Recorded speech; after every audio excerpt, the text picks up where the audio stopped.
Welcome back to No Filter Auto. Today, we're not just stepping into a car.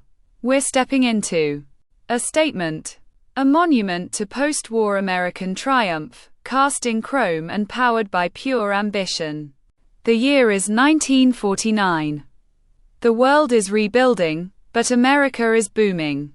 And Cadillac, the standard of the world, isn't just updating a model. They are launching an icon within an icon. This is the 1949 Cadillac Coupe de Ville. It wasn't just a new car. It was the birth of the modern American luxury coupe, and it wore the most important automotive styling cue of the 20th century on its rear fenders. Let's set the stage. The war is over, and Detroit is exploding with pent-up innovation. Cadillac introduces not just new cars, but an entirely new overhead valve, high-compression V8 engine. But the real shock is the sheet metal.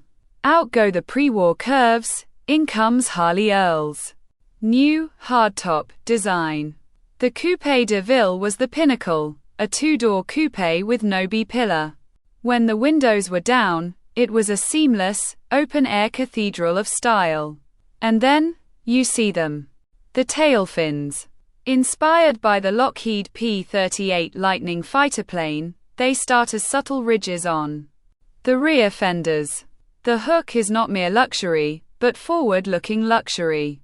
It was a spaceship for the country club set, a dazzling prediction of a jet-age future. But here's the no-filter truth. That made it a legend.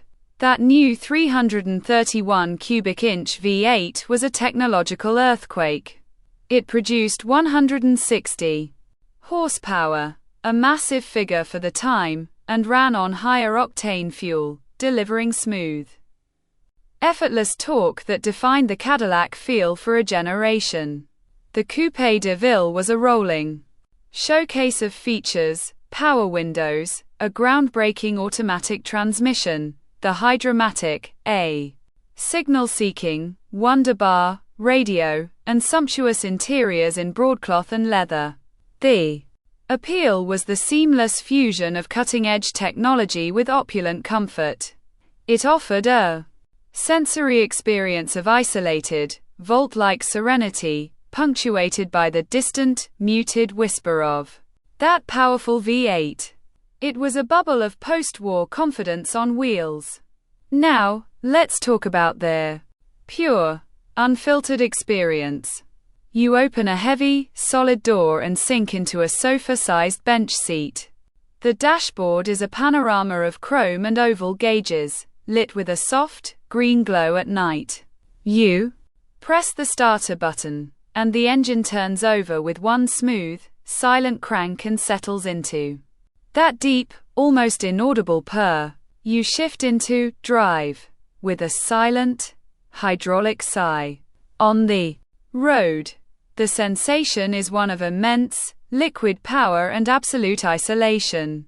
The steering is feather-light. The ride is a cloud-like float. You are disconnected from the road but master of it, gliding along in a quiet, plush room that just happens to be moving at 80 miles per hour. The sensory experience is one of supreme comfort and control. The smell of fine leather and wool carpet, the sight of those iconic fins in the rearview mirror, the feeling of being in the most advanced living room in the world. Here's the reality of its impact. The 1949 Cadillac, and the Coupe de Ville specifically, didn't just sell cars.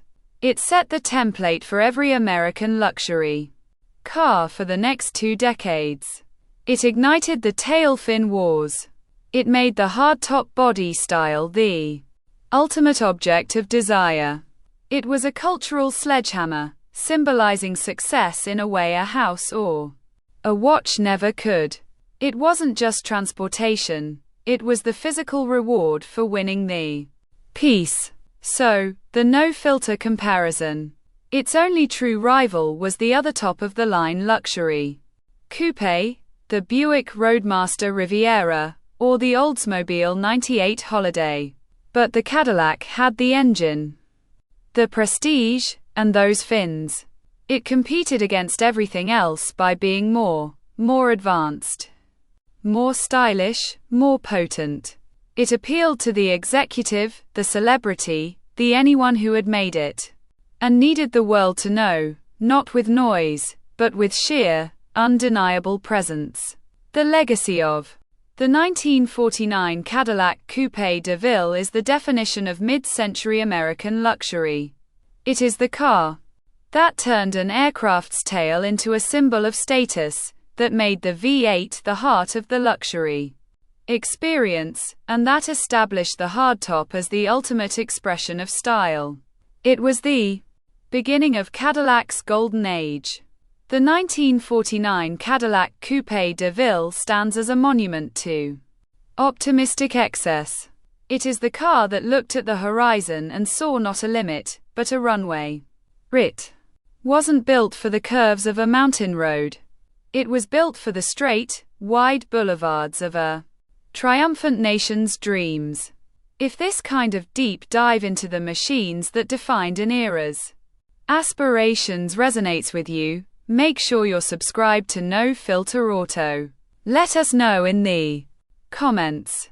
Are the 1949 Cadillac's tailfins the single greatest styling cue in automotive history?